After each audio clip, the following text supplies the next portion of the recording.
Hey, Survivor fans, this is Chad here.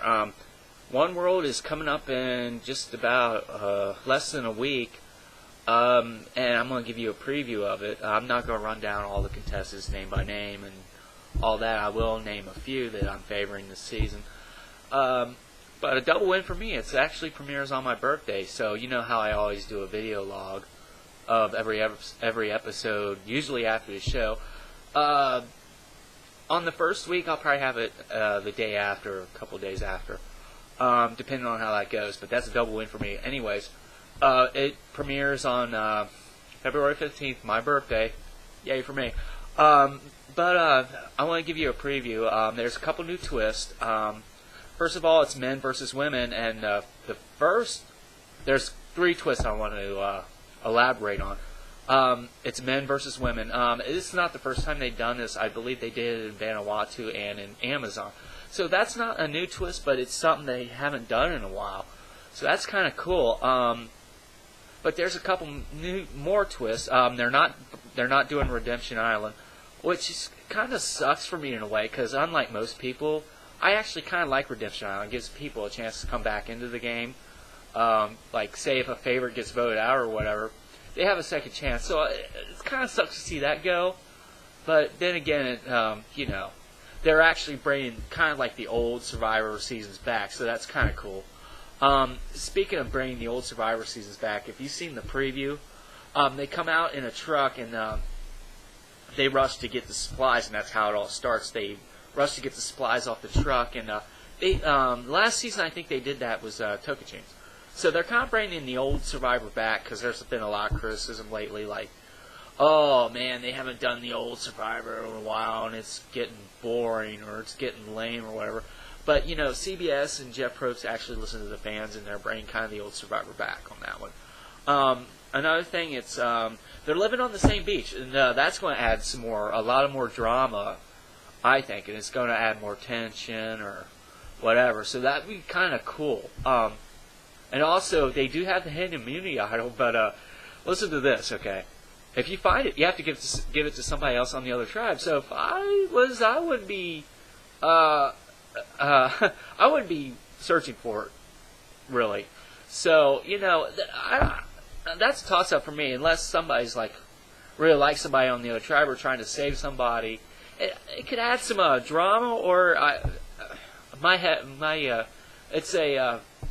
I don't know what to think of that twist. I think it's kind of neat, but I don't think nobody's going to try to go out and find it right away, So that's kind of cool, but but if I was me, I'd be giving it to one of the Florida women, but I'll get that in a little bit later. Like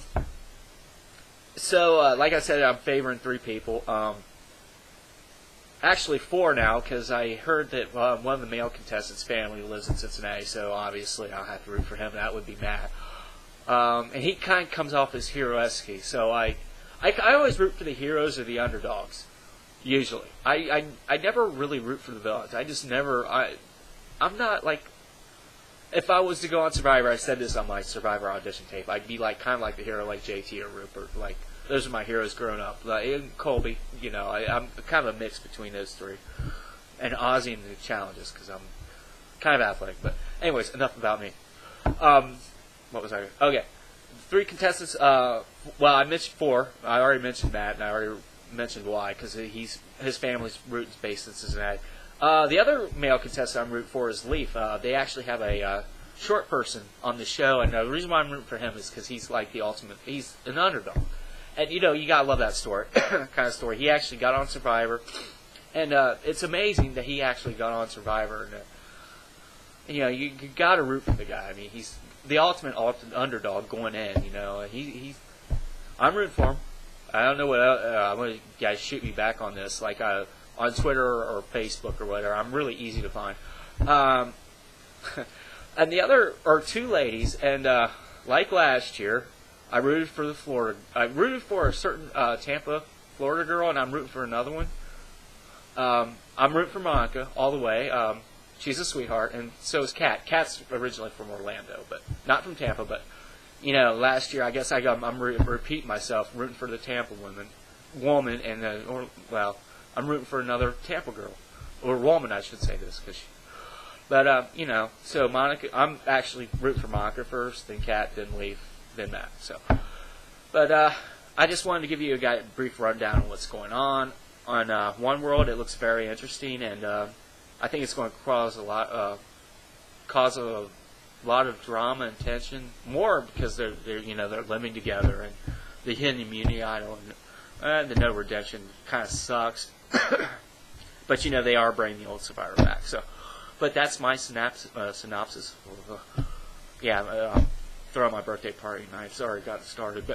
But that's my thoughts on it. So I'll see you in about a week. Peace.